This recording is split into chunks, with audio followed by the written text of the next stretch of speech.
عزيز سلامتنا تقبلوا نايزا channelنا تعزبتي كميلكم تصنعوا نزوان زبلنا زينا حزلكم قريبا له نمقتالكم بخبر عدم كبرات سماعتي بركز بلو وانا وحبريتاتات نا يوتيوب مزصعنو اقدم ملقتي دما نوتيفيكيشن منتان كبصحكم زيناتات بوان قتكتتلو نزر نا يوتيوب channel سبسكرايب بمقبر نايدول الملكت متوا ايترسعوا ايران امريكان كال ايزر متقعتات تلاويتن أفوق بايتو إيران متصاب هرمز أنت فتينا ترأينا زخفت بل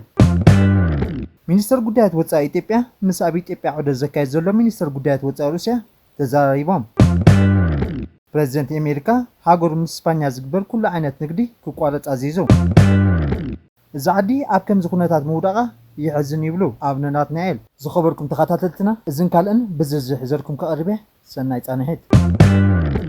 أمريكان إيران بليت خلا أزول متقعتات تلاويتن أمريكا قبل إيران حدش ناليت متقعت أير فتيما دونالد ترامب إذا خمس عينت حنا مفداي نايت تمال إيران قبل المراقب فتيما متقعت بومبا مخانو قاليتو سرايت أمريكا قبل التليتي قبل إيران استفتم متقعتات بدرون استقرت فيديو زرقيو إذا أب زحلفه 48 ساعات أمريكا قبل إيران فتيما خلا أزول متقعتيو سرايت أمريكا قبل معبر متقعتي 170 علامات كم زهرمي قاليتو زلو بسولس سراويت إيران أبتا أب كباب جماعة بحري متصابو هير مستفاد سما متقعتي شمونتو وتدراتو 5 تقتلو قاليت نيرو عوشت نفاريت إير فورس 1 كوينو مدار الذهب بريزيدنت ترامب بزعب إيران كزارب كله بخبيد هارمينا مالنا كمون أمريكا بوتادرو مداي درو تعويتها أزحدت نجارات رأي تريفنا زليلو إيران سمع نمبار كم زحتت بمقلات سمع نمبار بقعة انتخونم هيفلتني نتسمع خبرو انتخونم دما هيفوت أمني يبل ترامب إيران سمع نمبار كم زحتت تيو زقلت نسو أو على نيتو نمستاف ناب أنكرا تركي دحر مقاشو ناميلا ناب استملست نفاريت إير فورس 1 كوينو يو مقلت إيبو إيرانوان كلمة حتى الأوان دويلهم لي كم زنبرو كمون بوت السمع خجبرو دلي مالو يبل تمال تقصدهم مبال كم زبق خمون زرب جزيخا مدفع مهانو قالت نيرو إيرانوان نتناي ترام حدش ريتو بوقعي أيرا قطون زلو أبزو وانزي أب كباب متصابو هرمس زعبا زقات مزلو نجرات حدا زحزن قمتاو خنتات الله علوا صورة إيران نعاتهم ترح بزفلت مغنات أما جمتا ناي السمون قبل على سلسة تانكرات متقعت فتيمهم أمريكا بقداء أبقى بحر إيران أساس سمانة علامات مهرم قبل مسيبا إيران دما بحرين كويتنا بزركب معسكرات أمريكا درونات ميسايلاتنا أم تقص من لا شيبا ربع مشاتون تماساس النجارات أقاتمو للدحريو هاب كلتي وجنات كينات مقبعبع صعبو الزدما كساب قل الدرجة من قدم ينسحب زبل ودايو على صورة إيران مجمرتا ناي زعمت بحبارة وحي لأير أمريكان سائلن كاب استفت أما لعلي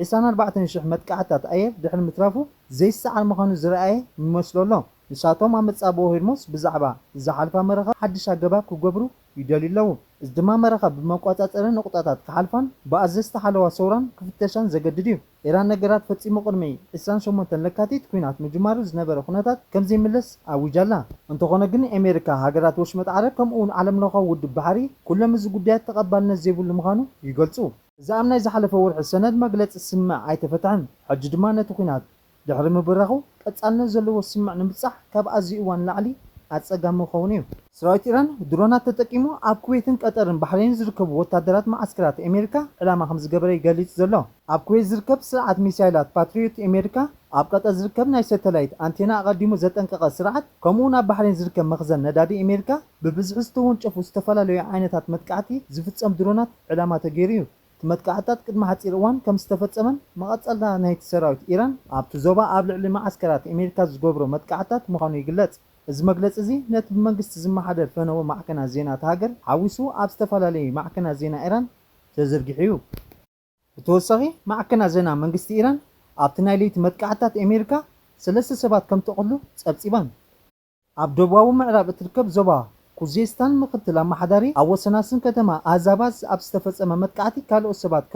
ከም ዝቆሰሉ ገሊጹ ብተወሳኺ ብመስረት ጸብጸባት ፊል ቤልቸር ዳይሬክተር ባሕሪ ኣብ ኢንተር ታንኮ ዓለም ለኸ ውድብ ናጽነት ዋናታት ታንከራት እቲ ኩናት ተጻብኦታት ካብ ዝቕጽል ነጀው ብሄርሙዝ ዝሓልፉ መረኸብ ኣዝዩ ጉሉሕ ዝረአ ምጉዳል ኣርእሎ ንሱን መደበር ቱደይ ናይ ቢቢሲ ሬድዮ 4 ከም ዝገለጾ ኣብ በአሜሪካ ኣብ ገማግም ባሕሪ ኦማን ዝሕሎ ዘሎ ደቡባዊ መስመር ብለይቲ ዝሓልፋ መረኸብ ብዝሒ ኣብ ከባቢ ንጽላሃዛት ትሕቲ 10 ይዝርከብ ኣብቲ ኣብ ኢራን ተቆጻጸረው ሰሜናዊ መስመር ድማ ኣሳጥ 20 መረኸብ ይሓልፈ ከም ዘለዎ ሓቢሩ እቲ ኣብ መዓልቲ ኣሳጥ 30 መረኸብ ዝኾነ ኣሃስ ካብቲ ቅድሚ ሓደ ሰሙን ዝነበረ ኣሳጥ 70 መረኸብ ዝወረደን ካብ ቅድሚ ሕጂ መጀመርታ ናይ ዝዓመት ዝኹናት ኢራን ምጅማሩ ዝነበረ ንቡር መጠን መንቀሳቐስ 170 መረኸብ ኣዝዩ ዝተሓተ ምዃኑ ገሊጹ ብተወሳኺ ፕረዚደንት ኣሜሪካ ዶናልድ ትራምፕ ኣብ ዋዕላ ኪዳን ሰሜን ኣትላንቲክ ኔቶ ንሓላፊ ክፍሊ ግምጃ ሃገሩ ስኮት ቤንሰንት ኣሜሪካ ምስ እስፓኛ እትገብሮ ኩሉ ዓይነት ንግዳዊ ብውፅእ ክቋረጽ ከም ዝኣዘዞ ገሊጹ ትራምፕ ኣብ ምጅማር ናይቲ ኣብ ኣንካራ ቱርኪያ ኣብ ዝተኻየደ ዋዕላ ምስ ዋና ጸሓፊ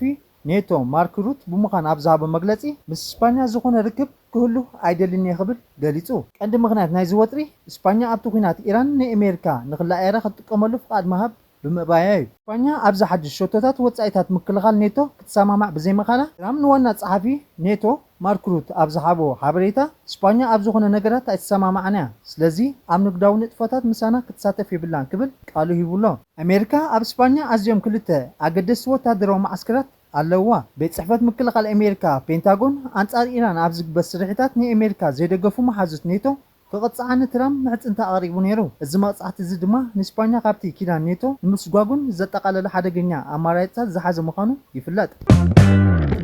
ኣፈ ጉባኤ ፓርላማ ኢራን መጻብ ሆርሙዝ ኢራን ብዝወሰነቶ ምድላዋት ጥራይ ከም ዝኽፈት ብምግላጽ ንጸቕጢ ምጉዕባእን ኣሜሪካን ነጺጉ ብመሰረት መግለጺ ኣፈ ጉባኤ መሐመድ ባጋር ጋሊባፍ ኢራን በመጻብ ሆርሙዝ ዝግበር ጉዕዞ መራኸብ ዝጸሉ ኩነታት ብዝምልከት ንገዛእ ርእስና ከም ቀንዲ ወሳኒት ከም ዝቆጽራ የስምረሉ እዚ መስርሕ ማይ ብሰንኪ ወታደራዊ ስጋታት ኣሜሪካ ዘይኮነስ በቲ ኢራን ብኢራን ዝምራሕ ውጥን ኢላ እቲ ገጾ ምድላዋት ከም ዝኽፈት ይሕብር እዚ መግለጺ ሓደ ካብቶም ኣገደስቲ መስመራት መተሓላለፊ ጸዓት ዓለምና ዝኾነ ሆርሙዝ ዝለዓለ ዘባዊ ወጥሪ ቀጻሊ ስክፍታታትን ድሕነት ባሕርን ኣብ ዝረኣየሉ ዘሎ እዋን እዩ ዝወሃብ ዘሎ መጻብ ሆርሙዝ መዓልታዊ ሓሙሽተ ዓለም ለኻዊ ጽዕነት ነዳዲ ፈሳሲ ተፈጥሮኣዊ ጋዝን ዝሓልፈሉ ስትራቴጂካዊ ማዕንቆ ነጥቢ እዩ ሰበስልጣን ኣሜሪካ ብተደጋጋሚ ኣገዳስነት ናጻ ምንቅስቓስ መራኸብ በቲ መጻብ ከስምሉ እንከለዉ ኢራን ድማ ዘባዊ ጸቕጢ ናይ ገዛእ ርእሳ ጸጥታዊ ረቋሒታት ከንጸባርቕ ከም ዘለዎ ትምጉት ብመሰረት መግለጺ ኢራን ኣብቲ መጻቦ እንታይ ዓይነት ለውጢ ከም እትገብር ኣይገለጸትን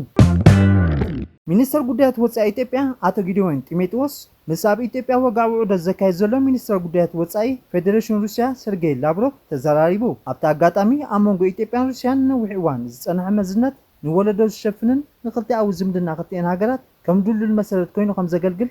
ጊዲዮን ኣስሚሩሉ ክልቲኦም ሚኒስትራት ጉዳያት ወጻኢ ኣብ እዋናዊ ዘባውን ዓለም ለኻውን ጉዳያት ንኽልቲኡ ዘገድሱ ሓሳብ ተለዋዊጦም ክነቲ ኣብ መንጎ ክልቲአን ሃገራት ዝጸንሐ ነዊሕ ፖለቲካውን ዲፕሎማስያውን ርክብ እቶም ሚኒስትራት ኣብ መዳይ ንግዳዊ ኢንቨስትመንት ምስጋር ቴክኖሎጂን ክልቲኦም ምትሕባር ብዝያዳ ንምሕጋዝ ዝሕግዙ መንገድታት እውን ዘትዮም ክልቲኦም ወገናት ብተወሳኺ ኣብ ውሽጢ ብሪክስ ሓዊሱ ኣብ ውሽጢ ብዙሕነት ዲፕሎማስያዊ መድረኻት ምትሕባርን ምዕባይ ኣገዳሲ ምዃኑ ኣስሚሮምሉ ኣብ ሓባራዊ ረብሓ ዘለዎ ጉዳያት ብዝያዳ ምውሃድ ዘለዎም ተወፋይነት ደጊሞም ኣረጋጊጾም መንበረ ሰላማ ተዋህዶ ቤተክርስትያን ትግራይ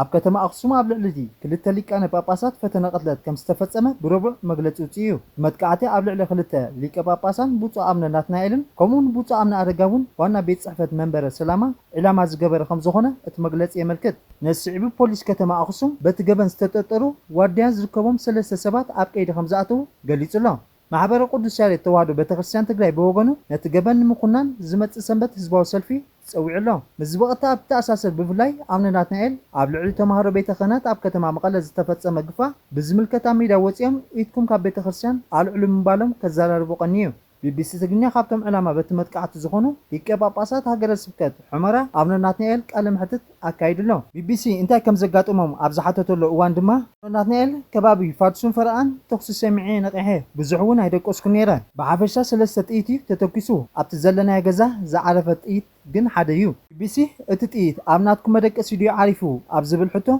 ኣቡነ ናትናኤል እቲ ጥይት ኣብ ናቱ ዘይኮነስ ኣብቲ ናይ ኣቡነ ኣረጋዊ ገዛዩ ዓሪፉ ግን ምስ ኣቡነ ኣረጋዊ ብሓደ ኢና ንነብር ነፀላ መንደቕ ኢና ኣብቲ ናቶም መዕረፊዩ እቲ ጥይት ዓሪፉ ፍርቂ ብሊኬቱ ነኺሉ ወሲኾም ኣቡነ ናትናኤል ኣብ ልዕለና ዝበፅሐ ኣካላዊ ጉድኣት የለን እቲ ኩነታት ይሕዝነካ እምበር ኣብ ልዕለና ዝበፅሐ ነገር የለን ኣብ ኮብታለይቲ ኡይልካ ዝረድኣካ ኣብ ዘይብሉ ሰዓት እሞ ድማ ምንም ኣብ ዘይብሉ ገዛ ክንዲዚ ዓይነት ፈተነ ምናልባት ላዓዲ ንምፍጣር ድዩ ንምፍራሕ ድዩ እንታይ ምዃኑ ኣይፈለጥን እዚ ዓዲ ኣብ ከምዚ ዓይነት ኩነታት ምውዳቓ ይሕዝን እምበር ኣብ ልዕለ ይኹን ኣብ ልዕሊ ኣቡነ ኣረጋዊ ዝበፅሐ ነገር የለን ኢሎም ቢቢሲ መንበሪ ከባቢኦም ከመይ ምዃኑ ኣብ ዝሓተተሉ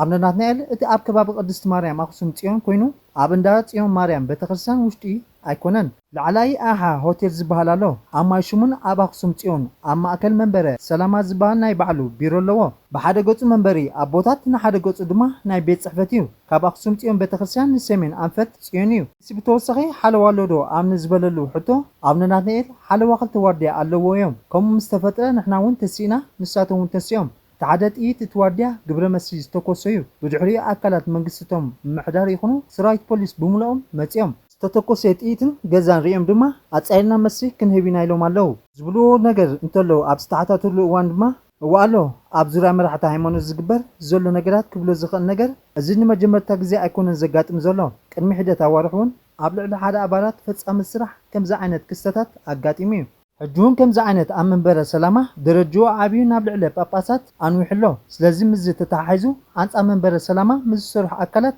ትግራይ ናይ ባዕላ ቤተ ክህነት ክህልዋ ዝፅዕሩ ኣካላት ብዙሓት እዮም ኢሎም ስለዚ ንምፍራሕን ንምድንጋፅን እዚ መሪሕነት ንምብታንን ዝሰርሑ ኣካላት ክሳብ ዘለው ከምዚ ዓይነት ሜዳታት ሓዊሱ ዝምልከቱ ኣካላት ትኩረት እንተዝገብረሉን ሰብ ንሰብ ቀቲሉ ኣይነብርን መራሕቲ ሃይማኖት ስለዝኾኑ ጥራይ ኣይኮነን ሰብ እዩ ሰብ ክቡር እዩ ኣብ ልዕሊ ሰብ ዝግበር ጸለመ ይኹን ከምዚ ዓይነት ተኽሲ ጠጠው ክብል ኣለዎ ኢሎም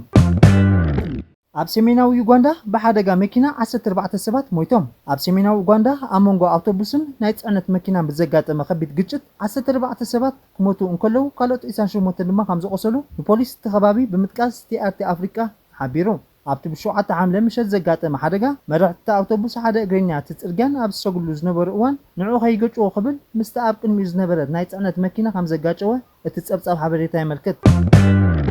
ሱዳን ልኡላው ቤት ምኽሪ መራሒ ዓብደልፈታሕ አልቡርሃን ብስናይ ሕብረት ኣፍሪቃ ልኡኽ መሐመድ ባላጊሽ ተረኺቦም ኣለዉ እቲ ርክብ ኣብ ካርቱም ዝርከብ ቤት ጽሕፈት ርክብ ኣፍሪቃ ሕብረት ዳግማይ ንምኽፋት ነባሪ ምቁራጽ ተኽሲ ንምምጻን ዝሕግዙ ስትራቴጂካዊ ንምልዛብ ዝዓለመ እዩ መንግስቲ ሱዳን ኣብ ርእሰ ከተምኡ ስርሑ ክጅምር ከሎ እዚ ርእሲ እዚ ፖለቲካዊ መስርሕን ንምስጓም ዘድልዮ ባይታታት ንምፍጣር ዝዓለመ እዩ እዚ ርክብ ጀነራል አልቡርሃን ድሕሪ ብወታደራዊ ሓይሊ ክምሩክ ምቁጻሩ ዝግበር ዘሎ እዩ ክቡራት ተዓዘብትና ናይ ሎሚ ነበረ መደባትና ነዚ ይመስል ቁጥፉን እዋናውን ሓበሬታ ክትረኽቡ ላይክ ሼር ኮመንት ሳብስክራይብ ገብሩ ብኽብሪ ዕድም ስለሰናይ እዩ